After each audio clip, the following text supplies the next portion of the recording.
Holy shit. Could we have not been more right about the things that occurred on Saturday, other than Kansas State? But my God.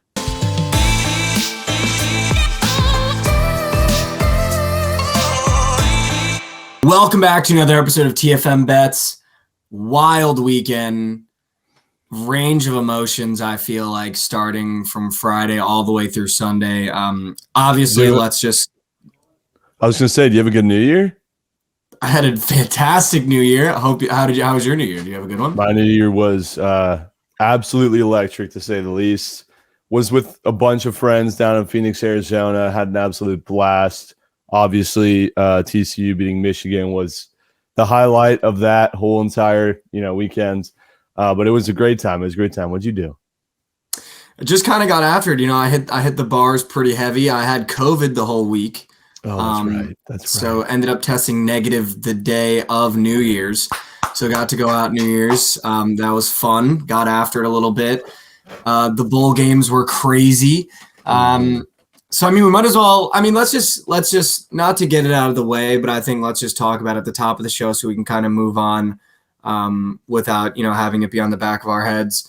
Last night in Monday Night Football, once again we realized how dangerous the sport of football is. Damar Hamlin on the Buffalo Bills collapsed, and they're saying he went into cardiac arrest. One of the top 5 scariest things, if not the scariest I've ever watched in a game. Unfortunately, I wasn't even watching the game because I don't watch a lot of the games that I bet on anymore. I don't know. It's a superstition at this point. But seeing it come across my feed, that's one of the scariest things I've ever seen.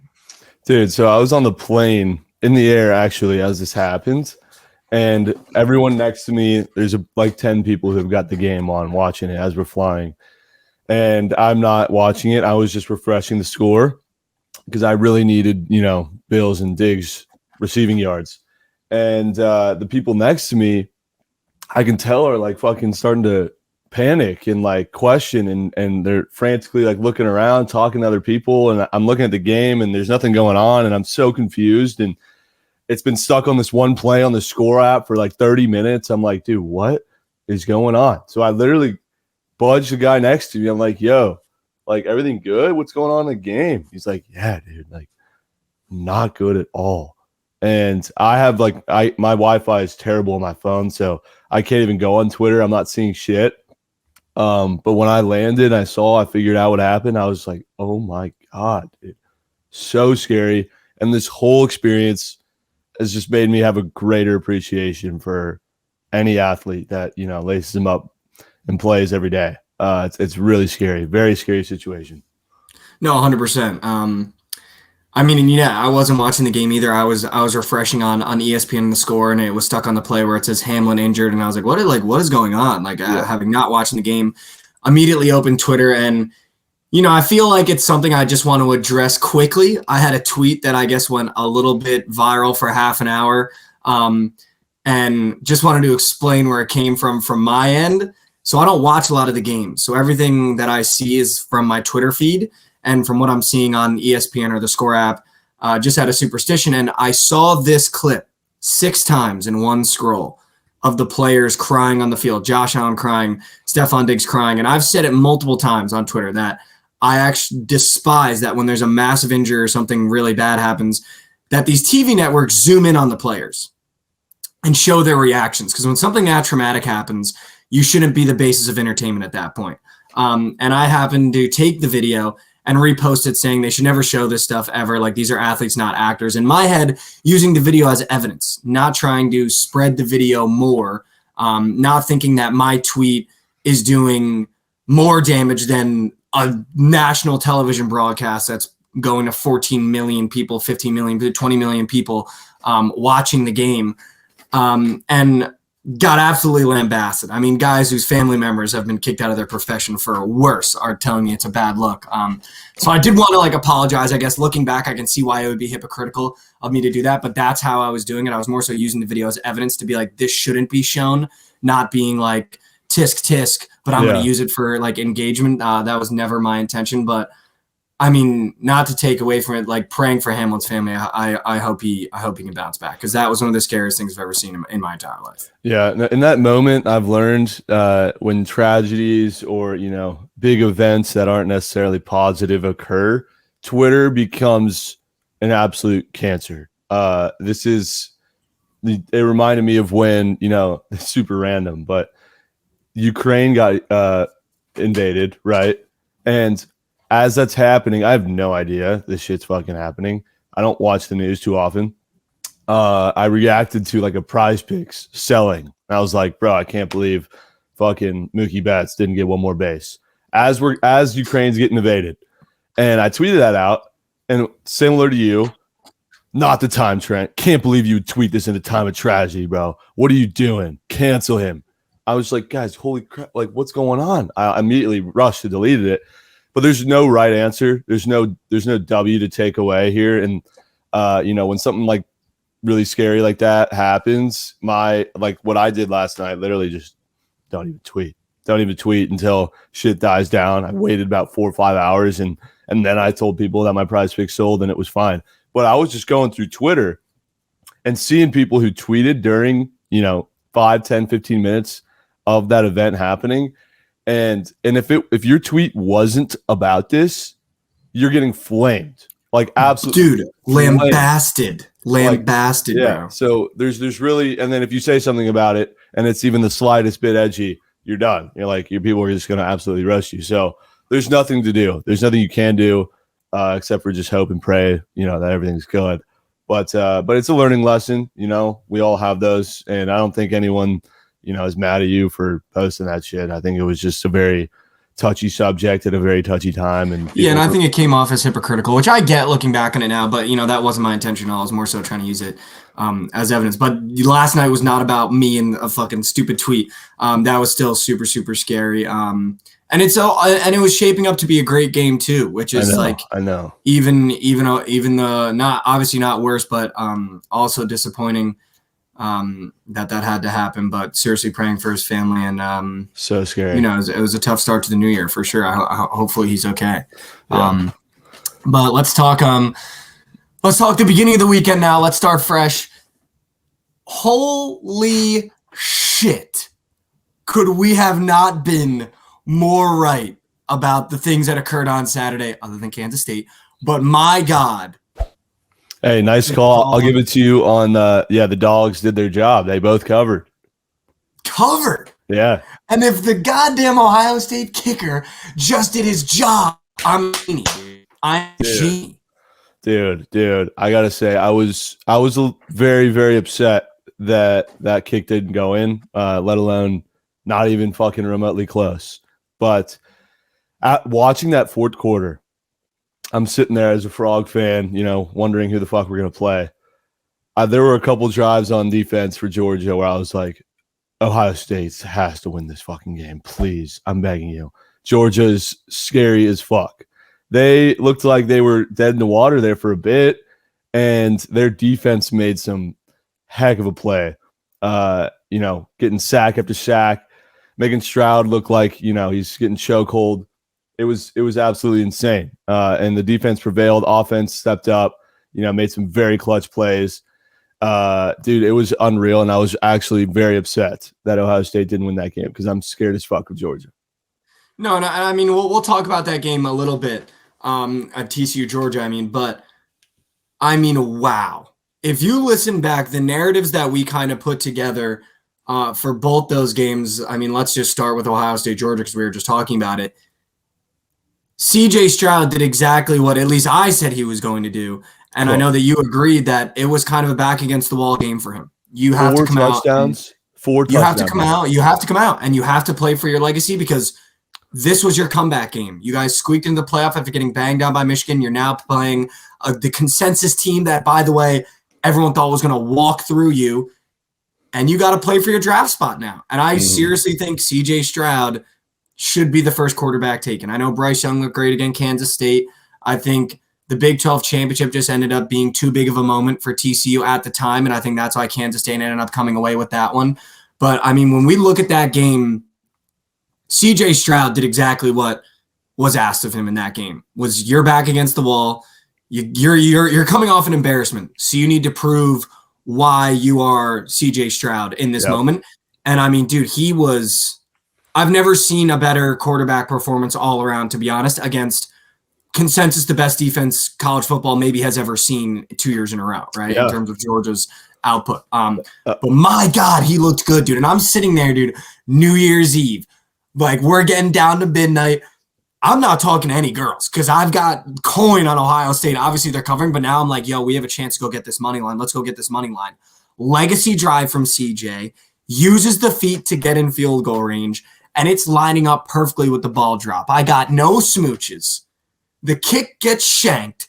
I'm now like so upset. There was a couple kids at the bar that like knew of our podcast, like knew who I was, that were like, no, that like came over and were like, no fucking way, you just missed that.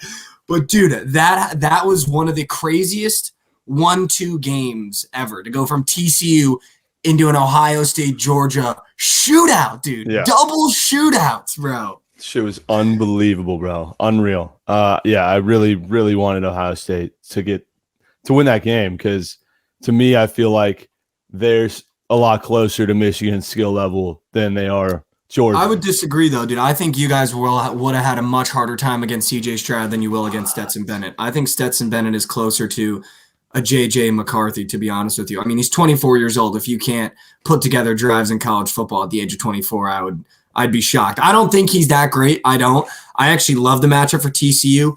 But let's talk about the TCU game, dude. I'm going to give you the stage. But first, before I give you the stage, I'm just going to say, holy shit. This is why, ladies and gentlemen, this is why I know Lauren Cowling was tweeting about it. This is why college football is romantic. And this is why you don't fade the Cinderella story when it comes to college playoff games or tournaments, because they're trying to find that slipper and the other team has expectations on them. And when you can just play the game to play the game, you get what TCU did in Michigan. But I'm going to give you the stage. Go ahead. Dude, it was so weird. So I went into this game more confident than I was going into Kansas State. The vibe was so different. We were just happy to be there, right? We had nothing to lose. Well, that's what I'm saying. We were happy to be there. Let's go have fun and go win a ball game potentially.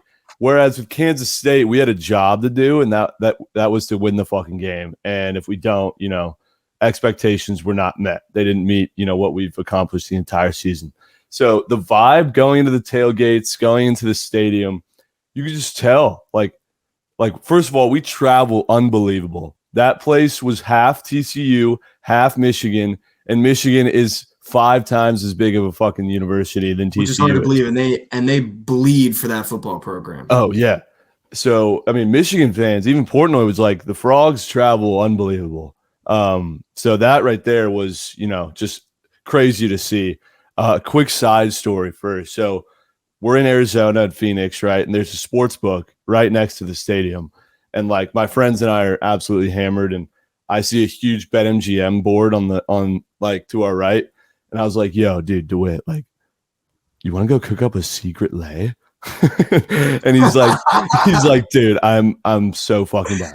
So we're blacked out. We're walking over to the kiosks where you can place bets. And like literally the screens are fucking spinning, bro. And we're like, well, what the fuck are we gonna cook? So he's like, let's just trust our wagons. Cavs, they should win. Nets, they should probably win. That Leafs Avs game, that sounds like an over. And the Mavs, Cavs and Avs gotta have them too in there. And so we put like $500 on it. We're like, shit's definitely not hitting, but if it does, that shit's electric. Totally forget about the lay. After the TCU game, I'm like, holy fuck, wait a minute. I still have this parlay. Let me pull up the score app. I'm like, Mavs, oh my God. Nets, 1. Cavs, 1-1. Tell me this fucking Leafs game went over, please. 6-2. We're like, holy fuck. We're like, dude, this couldn't have been a better New Year. Dude, ecstasy on ecstasy. So we weren't able to cash the ticket out because we were like 45 minutes away from the stadium after the game. So when I go back for the Super Bowl, I'm going to have a little surprise for me waiting. Dude, that is absurd. The blacked out secret lay. This is what I'm saying. Stop complicating sports betting, guys. Like, you really don't have to complicate it. Sometimes just that hammered ass 4-teamer where you're giving no thought is going to smack more than if you spend 6 hours cooking something up. Yeah, I know. And I posted on TikTok too before the game. I'm like, all right, guys, like, I'm already fucking cooking up some secret lays. Like, here you go. And everyone was like, bro, no way the fucking hammered secret lay just cashed. And I was like, no way, bro. But going back to the game, bro. That first play of the game, Michigan, Donovan Edwards, 70-yard rush. I look over to my boy over here. Jeet. That's literally what I said. This is going to be a long-ass fucking game. I was kind of in shambles to start off. And then we get this unbelievable clutch 4th down stop in the red zone. Michigan fails to convert when I think they should have just kicked the field goal. They do some trick bullshit. And because they were trying to get cute with it. They thought you guys wouldn't stand on your own. Oh, and we stood our own. So that had the place absolutely rocking, bro. And then the pick 6 was just, that place fucking blew the roof off. It was unreal, dude. I'm like, oh my God, that's exactly what we needed to get the first points on the board, against Michigan as a dog. That right there was kind of telling on how the rest of the game was going to go. And by the way, one of the best pick sixes I've seen, he read that from the pre-snap. He knew where that ball was going, bro, and he sat back on it, dude. He sat back on it, and he was like, he knew what route was coming. He didn't press him out the line. He sat back, and he just waited for J.J. Bozo McCarthy to be like, oh, I got an open man, and then he fucking jumped that shit and was gone. Yeah. Gone, so dude. I'm literally fucking spilling beer everywhere at this moment. So hyped. And then we get another stop. We go and we get another touchdown, 14-0. I'm like, oh my motherfucking God. And then another one. It was 21-0. And then they made it 21-6 at half. I had the over as well, which was not looking great at all. Then that dude, we watched the whole game back on Sunday. Like, all my boys and I, we went and watched the full game again because it's different watching it on TV than when you're at the game. And it was, oh my God, it was so great to just watch that shit, bro. And seeing all the Michigan fans that whenever they would cut to Michigan fans after a big play for the Frogs happens, bro, just drowning in piss. It was so good. Dude, I was in and out of Ubers trying to get to different bars, like watching the game, then being on the phone, watching the game, then being on the phone, watching the game, then being on the phone. Dude, the one play that I missed, like the big play that I missed that I had to react to on my phone while I was in an Uber, dude, the guy almost crashed his car driving through Hoboken. On the Uber, I'm sitting there. 3rd and 9. I was like, we need this first down so bad. So bad. And I'm watching. It's an ESPN Gamecast, so I'm not watching the actual game. It just is like, I just have to wait until it's whatever. I see the little football get thrown, like how they do the little Gamecast thing. Yeah. Little football gets thrown. Quinn and Johnston. And I just see the line keep going, dude. And it keeps going. And I was like, oh my God. Quinn and Johnson, 79-yard touchdown. I was like, oh my God. And then I see the clip, dude, and it is a broken play. Max dumps it off, and Quinnen hits his kid. When you watch the clip, sorry, the COVID, it looks like he doesn't do anything. Oh. But the subtle juke that he put on that little bozo, dude, it snapped ankles, bro. It snapped ankles, and he was gone. Dude, it was unbelievable. Unbelievable, bro. Yeah, go figure it out. No, that's some water. My COVID throat is done. yeah, go get some water, bro. No, dude, that little deke was disgusting. Bro, it was almost like a mental deke. Like it was almost he made a little move, but in the mental part of the game, it was like, you think I'm about to like make a massive fucking like I'm gonna, and it was just like, oh. Yeah. And I was talking to my dad about it after, and I was like, you don't realize how fast a lot of these guys are in the game of football because they catch it and they have 3 steps and then they get hit. Like, you never really realize how great of athletes these guys are in terms of speed, acceleration, until you see a chunk play like that. And you're like, Quentin Johnson, the minute he got a step away from him, There was 2 safeties still downfield. No one was catching him, dude. No, When these guys are able to open up the taps, bro, he was fucking gone. Yeah. Gone once he hit that outside. And I was like, yo, I was literally like, I put my hands up in the Uber and I was like, yo, this, like, no matter what happens, TCU is winning this game, bro. Like, they are just, this is their game. Like, this is their game. It got a little scary there at the end, not going to lie. There was a moment where Michigan was getting the ball back. They did get the ball back, and there's 30 seconds left, and there's a potential targeting call that's going to give Michigan a first down in midfield. And that being set up in that situation, bro, would have been one of the most tragic fucking moments as a Frog fan I've ever seen. But thankfully they didn't call it, which honestly it was probably targeting, I will admit. I don't think so, though. I don't know. It was a tough call. It was a close call. Because I feel like when you watched it back, I thought for targeting you have to make contact with the crown of your helmet. And he didn't make contact with the crown of his helmet, and the guy's falling backwards. Yeah, it was a little weird. And he's bending down to hit him. So, I don't know. I think it could have gone both ways. But, dude, fuck him. Like, what? You want to win on a fucking targeting call? Like, grow up. Fuck that. So I did have a prize picks that I was very confident in. That was the W game script. But my game script did not really have the way that shit unfolded. I did not expect, to have it be a beat down in the first half and then, all those points come in the second half. Max Duggan's rush yards was probably the freest shit I've seen in my whole life. 20 yards. 23 was disrespectful. I think he had somewhere in the 40s or something. And he broke it on one play. Quentin Johnson receptions, again, dude's a fucking NFL wide receiver. He's going to be playing. And he's going to give Georgia problems, too, if Marvin Harrison was able to give him problems. Kendre Miller ended up leaving the game with an injury, which was very unfortunate. But our backup, D. Mancardo, whatever, had a fucking electric game. Dude, he's the real deal, bro. Yeah, he was a beast. So that leg sold, unfortunately. He was like 15 yards short. Didn't even play the second half.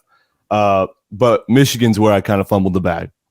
Donovan Edwards' rush yards was, again, a donkey. Dude went the fuck off. Had 70 yards in one play, and it was the first play of the game. And he soared over his even the highest line that it got to. Ronnie Bell receptions. This dude had 0 receptions in the first half. And I'm like, dude, I'm fucking sharp. This was a W game script. This guy comes out in the second half and absolutely cooks our secondary. Went off, had 7 receptions, and I think 2 touchdowns. So that was unfortunate. McCarthy under completions.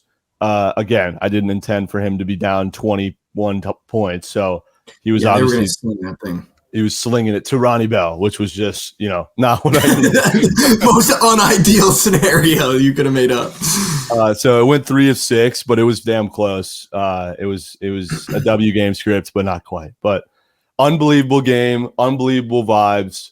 Seeing Portnoy there was cool too, and he was just, like everybody else, sitting in the stands and, interacting with fans and shit, which is really cool.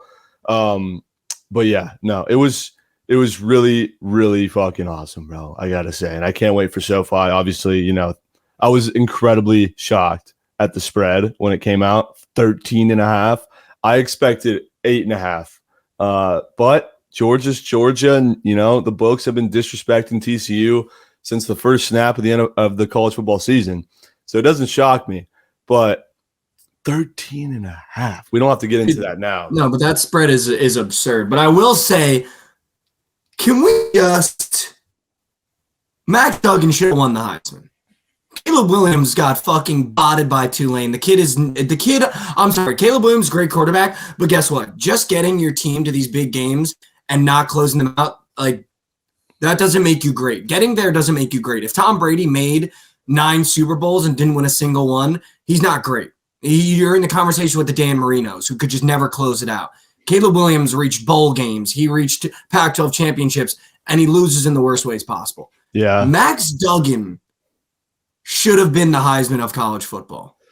Yes, but the plays that he makes and the situation that he came into this year, being the backup, getting put on the job, leading TCU to college football playoff, playing who everybody earmarked, by the way, just outside of Georgia as a team that should win the national championship in Michigan, playing his fucking dick off. Obviously, it comes down to the defense. TCU's defense, I think, is still absurdly underrated. I think they're going to give Stetson Bennett an absurd amount of problems in that secondary. I don't think he's going to be able to move the ball as well as he thinks he is, because this isn't a normal Big 12 defense. This team hangs their hat on their defense, and when Michigan got the ball back, I was almost like, this is perfect, because no mistake is going to get made right now with the way this defense is playing.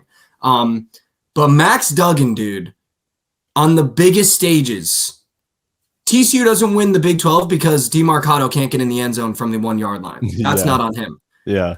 To go to a college football playoff against a team like Michigan and play the way Max Duggan played, composed, having a big lead, having it cut down to a touchdown to 1-score game, and just staying in it, using his feet, using his arm. Dude, this kid should have been the Heisman. Dude, no one is betting on this kid. Everyone is betting against him. And guess what? He's in the national championship game. Yeah. There's not a team in college football that I think can beat TCU 10 times out of 10. There's not, even Georgia. No. And so that was an eye-opening thing to realize, in this game. But no, yeah, I totally agree. I just don't think that Max played a full, complete season enough to be able to, compare to Williams' season and his stat lines. But I do think if he does, the decision was already made before that Kansas State game, unfortunately. And for Caleb Williams, bro, you're playing in the Pac-12. Your stats are going to be absurd. That's what we witnessed in these bowl games is that Pac-12 teams aren't good. And neither Utah got fucking shit on by Penn State, who's middle of the pack, Big Ten. USC, who was like the golden child of the Pac-12, lost to fucking Tulane because they couldn't close it out. UCLA got fucking banged out. We're learning the Pac-12 isn't good. They just beat the shit out of each other. Oregon almost lost to UNC. This is now a conference where it's okay, you guys all have shitty defenses and you just beat the shit out of each other. Yeah. When you beat a Big Ten team, we're seeing how good the Big Ten teams are, other than, it's unfortunate you bet on Purdue, but other than teams like Purdue, the top half of the Big Ten, we're starting to see now how good that conference is, right? Michigan is a fucking battle. Ohio State took Georgia to the death. Fucking Penn State beat the dog shit. These are good football teams on both sides of the ball. Max Duggan is beating great teams now. Now he's beating great teams. Dude, it's been an unbelievable season for TCU, and I think that this whole season has, officially put them on the map and deserves much more respect from football fans, from the committee, from other teams, for a long time after this season. The culture of TCU, the mentality of this team, the vibe that it brings, I think is now officially getting the respect that it deserves. No, I 100% agree. All right, let's talk about. So let's recap this NFL weekend, because I feel like I have some thoughts. We obviously had a Surge 6 go awry. Also Monday I swept the bowl games. I might be back. I might be back. There you go. There you go. Thanks to the Jets, bro. Yeah, let's talk NFL. We'll get to the Jets game, but it was a pretty we talked about these games being pretty shitty. They ended up being pretty shitty. There weren't really any great games. There was a lot of blowouts. Once again, you were right about the Chiefs not covering. I couldn't have been more correct about Justin Fields' rushing yards. Couldn't have been more wrong about the Bears covering. I don't know when I'm ever going to figure out the NFL, though. It feels like I can just never get a read on it. It's been all year, and I still don't feel like I'm able to pick, 3 games correctly. It's absurd. Patriots-Dolphins was pretty crazy. The Giants are in the playoffs. What the fuck? Yeah, it was always them. That was for you. Saints beat the Eagles. Are we starting to see that Jalen Hurts is actually the one that runs that team? I don't know. I still feel like that team is pretty fraudulent, to be honest with you, even when he's in there. But they're great. Losing to the Saints hurts, though. But that feels like it's more on Gardner than anything else. When you lose your starting quarterback, it's tough to judge games like that. Tom Brady should have lost to the Panthers. Nah, he was never losing that game. Try telling me. He was never losing that game. Dude, he was never, ever losing that game. Dude, they were down 2 touchdowns. I wasn't even fucking worried, bro. I wasn't. Dude, if the Panthers had you at quarterback, they win that game, dude. I'm telling you, that Tom Brady. I told you Darnold was throwing a pick, too. I was so confident in that. Tom Brady is going to lose in the playoffs by 40 points. I don't think so. He's going to lose in the playoffs by 40 points. Dude, I get right now they're playing the Cowboys, and I'm telling you, everyone's going to be on the Cowboys, and I would not be shocked if Tom wins that game. Like, this is what you do, though. Now we're just getting to the point where every Bucks game that happens, you're just going to be like, Tom Brady wins that game.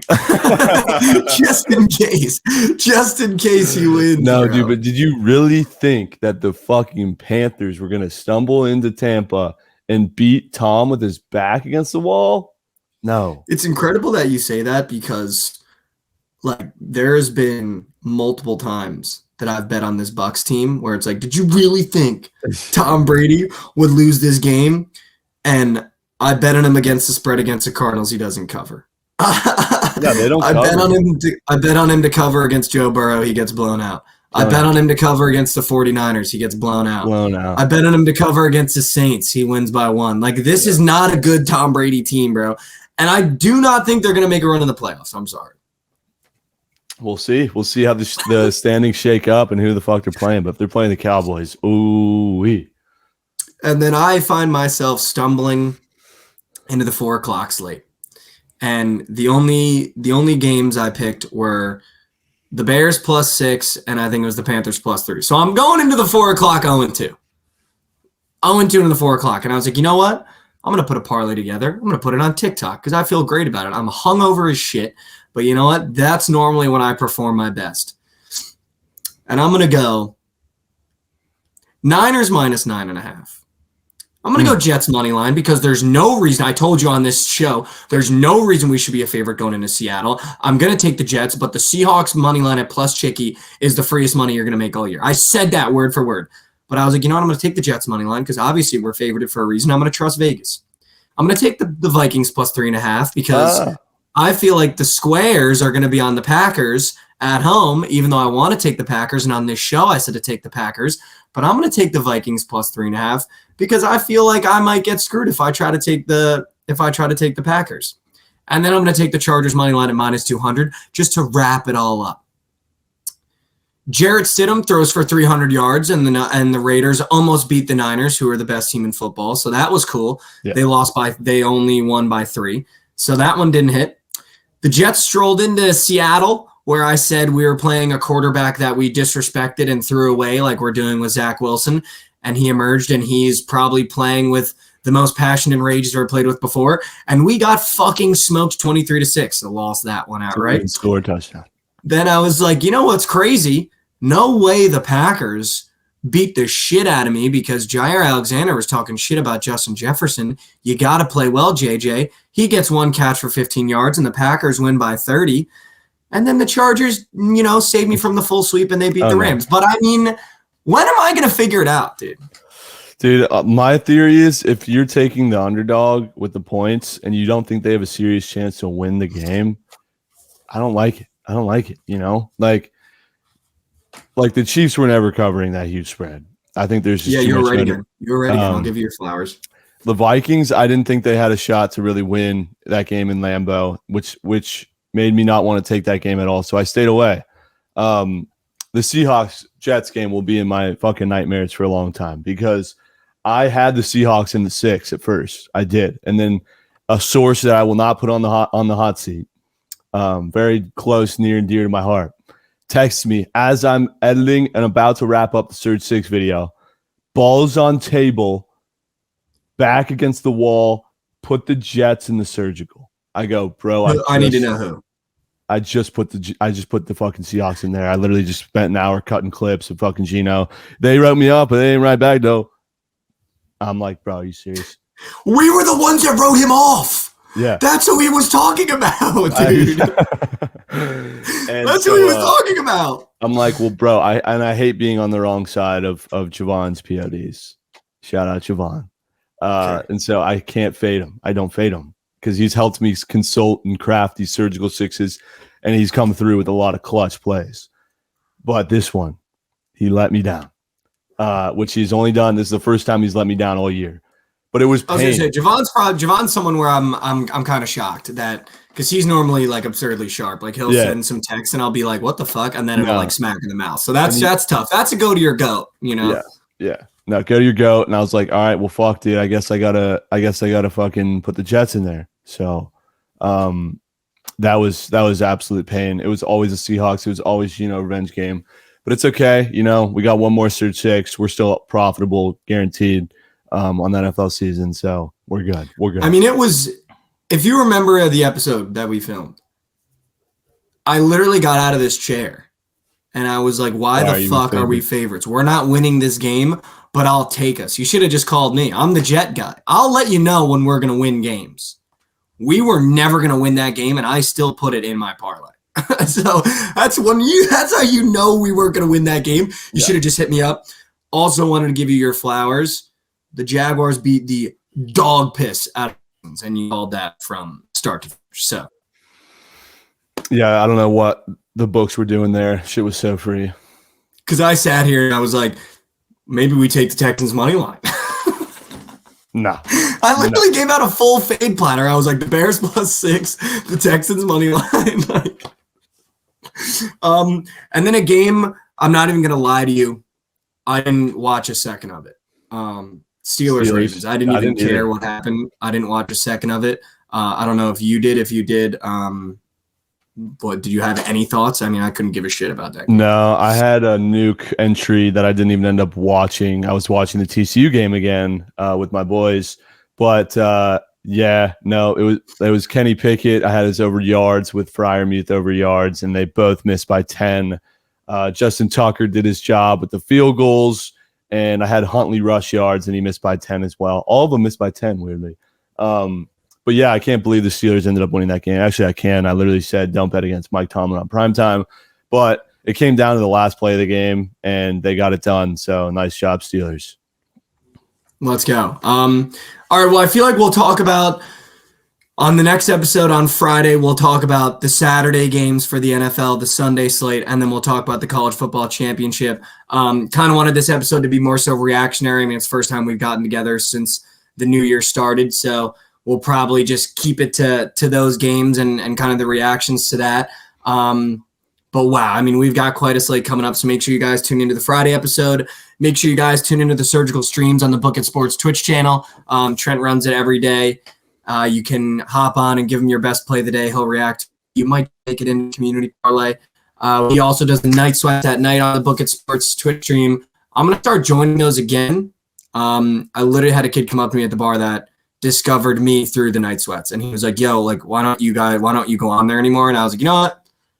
I feel like it might be time for me to make a return to the night sweats a little bit, maybe here and there. We need you back at home, bro. It's been a minute. Yeah, I know. I'm coming back tomorrow. But this has been another episode of TFM Bets. Make sure you follow Trent and I on all of our socials. Check out the Surgical Stream. Check out the Night Sweats.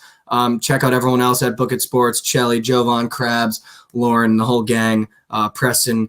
And this has been another episode of TFM Bets. We'll see you at the next episode to talk picks, prize picks, and all the rest. So appreciate you guys. We'll be seeing.